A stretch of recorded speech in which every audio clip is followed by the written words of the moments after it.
To set Google Audio Playback notification, lock screen notification as show content in Samsung Galaxy S21, S21 Plus or S21 Ultra, open settings, swipe the notification panel, and then tap settings icon, scroll down settings screen, find Google,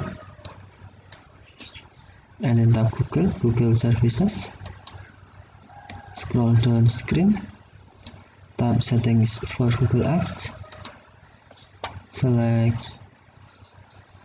search, assistant and voice, and then tap notifications again, and then you must run on Google notification first. If Google notification is off, tap show notification switch until Bluetooth turn on, and then scroll down screen, find audio playback, tap audio playback, and then tap lock screen, select show content.